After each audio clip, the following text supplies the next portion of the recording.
What's crackin'? My name is Hans, and for today's video guys, i-share ko sa inyo kung paano kayo guys makakapag second advancement ng mabilis, and also guys ituturo natin sa inyo yung technique na pwede nyong gawin para makalculate nyo kung kailan kayo guys makakapag second advancement.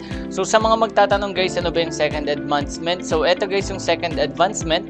So ako, since rogue ako, ang second advancement ko is assassin. Sa archer naman guys ay sniper, and also dito naman guys sa professor ay mage, and dito naman sa scholar ay cleric. So ito guys yung iba, pwede nyong i-check yan, click nyo lang guys yung class. So para magawa nyo guys makapag second advancement, ang pwede muna natin pag-usapan dito, ano ba yung requirements. So click lang natin itong scroll up advancement, so click lang natin yan, then click nyo lang itong craft. So sa craft guys, mapapansin nyo, kailangan nyo dito ng tatlong higher seal, which is ito yung pinakamahirap. Ngayon, second na pinakamahirap is itong seal of advancement. Since itong seal of advancement guys, pamahal siya ng pamahal dito sa exchange, dito sa server namin. And also yung Morion, kayang-kaya to. In just 1 week or sabihin natin 10 days, kaya nyo magkaroon dito ng 50 na Morion kung gagamit din kayo ng diamonds or kung suswertehin kayo sa Land of Prosperity. And yung 3.5, malamang ito yung pinakamadaling requirements na pwede nyo gawin. So ayan guys, papaliwanag natin sa inyo kung ano yung mga dapat nyong gawin, since ang magiging focus nyo dito guys ay guild coins. So una natin gawin is babalik muna tayo guys sa base para maipakita sa inyo yung calculation na gagawin natin. So punta muna tayo dito guys sa guild, and pagpunta nyo guys sa guild guys, ito yung pricing ng higher seal kapag wala kayong diamonds. Pero sa exchange guys, okay, so dito muna tayo. So sa guild ang sabi dito is 30k. So kung mapapansin nyo, nakabili na ako ng isa dito mamayang Monday ng 4 AM guys, or 12 AM siguro, magre-reset yan. So kapag naging 30k na to, pwede ko na guys mabili ulit yung pangalawa kong higher seal. Ngayon, ang next na magiging problem ko dito guys is yung seal of advancement. Pero pag-usapan naman natin guys yung higher seal, kung paano nyo magagawa na weekly or every 10 days guys is makakakaroon kayo dito ng higher seal of advancement. So first one guys, punta muna tayo sa storage ko and check natin dito guys kung may guild order ako na pwedeng magamit para mapakita sa inyo kung paano. So ito guys, may guild order ako dito. Okay, gamitin lang natin guys yung isa. So gagamit tayo guys ng guild order, click lang natin tong guild. Tapos punta tayo sa orders and try nating i-confirm to. So ganito lang yung gagawin nyo guys. Every day meron kayong 2.5 na makukuha guys. So refresh nyo lang yan. 100 gold lang naman yan. So let's say abutin ka lang dyan guys ng kahit mga 3k. So maliit na gold lang yun compare sa iniisip ng iba. Kasi sabi ng iba, sayang daw sa gold, which is 3k lang naman guys. And malamang yung 3k na yun, gagamitin nyo lang yun guys for teleport. So ito lang yung kukunin nyo guys hanggang makuha nyo to. So sabi dito, defeat regular dungeon. So accept lang natin yan. Ang makukuha natin dyan is 500 guild coins, and 5 beses nyong gagawin yan. So per day kasi guys 5 beses yan. So may 2.5 ka na kagad na madadagdag dito sa yung guild coin. So gamit tayo ng calculator and try natin ipakita sa inyo guys. So meron ka 2.5 per day, ita-times mo lang yan guys sa 10, meron ka na kagad 30k dito. Kaya natin sinabing 30k guys kasi may mga makukuha ka pang plus 100 once na isurrender mo guys yung mga makukuha mo. So for example, ang makukuha ko is ito, tough parchment. So kapag ginawa mo guys is sinurrender mo siya dito, for example dito natin siya masasurrender, may makukuha ka dyan 200 or 100 na guild coins. So let's say kapag ni-round off natin yon, ang makukuha natin is lagpas pa nga na 30k. And also meron din mga guild boss na pwede rin magkaroon sa inyo ng additional. So kaya nyo dito guys kahit weekly magkaroon ng 30k. At kung kukulangin naman kayo guys, ito naman yung next na way. So punta kayo sa guild, punta kayo sa donate, at kailangan nyo lang mag-donate dito guys ng diamonds. So kung magdo-donate kayo ng diamonds ng 3 beses kasi ito guys per day, may makukuha kayo ditong 3,000 na guild coins, which is mapapagastos kayo ng everyday na 900 diamonds.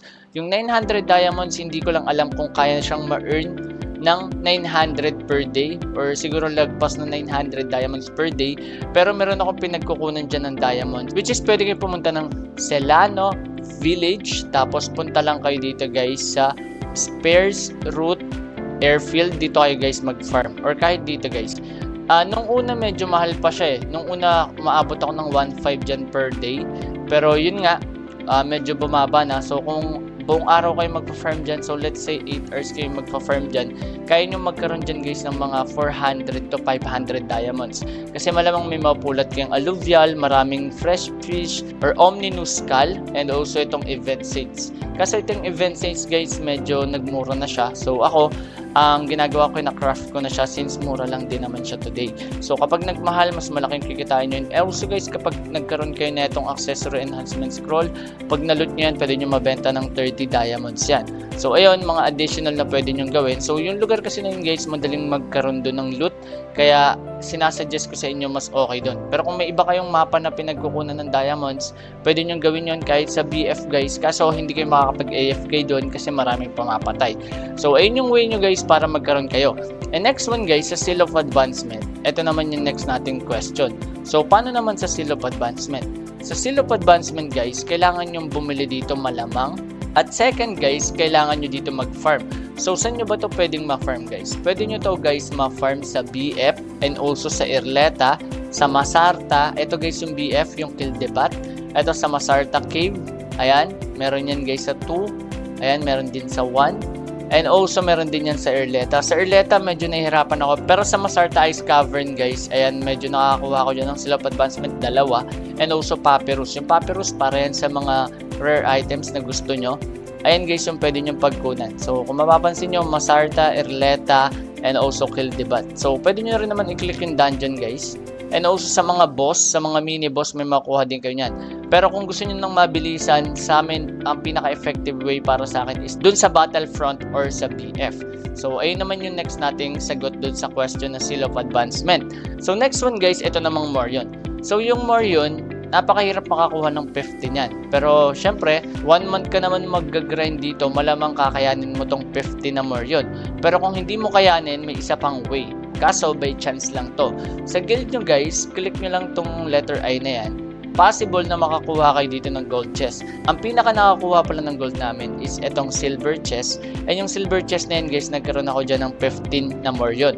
Pero kung gold chest, sagot na agad dito yung requirements nyo, which is yung pinaka at least na makukuha nyo is Morion na 50 pieces. So sagot na agad yung question doon. And syempre guys, para dun sa last nating requirements, ang kailangan nyo na lang dun guys is 3.5M na gold. So napakadali na lang nun. Malamang kung medyo magaling kayo guys sa budgeting or hindi kayo masyadong magastos dito sa game, kaya-kaya nyo to. Pero ang pinaka problem nyo dito, since itong higher seal kayang-kaya magawa, since nga sa update na meron ng 2.5 na guild coins kang makukuha everyday, ang madali na lang tong higher seal. Ang pinakamahirap dito is Seal of Advancement, which is malamang mapapabili ka na dito sa exchange. And dito sa amin ang presyo niya is 108. Dati nasa 26 na lang to. Pero yun nga, kailangan nyo guys mag-focus sa diamonds. Kasi kung magkukulang kayo dito guys, sa guild coins, pwede nyong ipang-donate para may 3,000 kayong makukuhang guild coins per day. So, diamonds talaga yung focus nyo dito. And sa mga free-to-play, malamang di natin gustong gumastos. Kaya ang focus nyo dito guys is mag-farm ng diamonds. And tapusin nyo na lahat ng dungeons nyo para yung pinaka-focus nyo na BF, and makakapulot pa kayo doon ng Earth Aircraft or kung ano-ano man. So, for example, sa BF, may mga mapupulot kayo dyan ibang mga items guys na makapagbibigay sa inyo ng diamonds. And kung Seal of Advancement yung mapupulot nyo, gawin nyo na lang dito guys is ipunin nyo na lang. Pero merong mga humor dito guys na sabi, etong Seal of Advancement is magiging available sa guild coins. So hindi pa natin alam kung mangyayari yun, pero yun nga, chismis lang yon. So huwag muna tayo mag-focus doon. So tandaan nyo lang guys yung mga available na pwede nyong gawin. Etong golden weighing scale, kung medyo marami kayong gold coins, pwede kayong bumili niyan. And also golden carving knife, kasi kung magpa-plus kayo na magpa-plus ng jewel or rune, pwede nyong i-plus yan hanggang plus 3, depende sa inyo. Pero syempre, kung mababasag yun, gagamit ulit kayo ng 10 na diamonds and also golden weighing scale together with the Morion. So, nakadepende yan sa inyo guys kung ano yung magiging goal nyo. So, ganun lang guys, and sana may natutunan kayo sa video na ito, and sana naging malinaw yung aking pag-explain. So, tandaan nyo guys, nakadepende pa rin to sa diskarte nyo. Kung hindi man maging effective yung aking tips na binibigay, at least may natutunan kayo. And guys, kung hindi man, dun sa mga nakakalam, at least may natutunan sila. Kung may natutunan kayo guys, and nakatulong itong video nito, please follow me on TikTok and also subscribe to my YouTube channel, which is Revenue Right. So, maraming salamat guys, and God bless.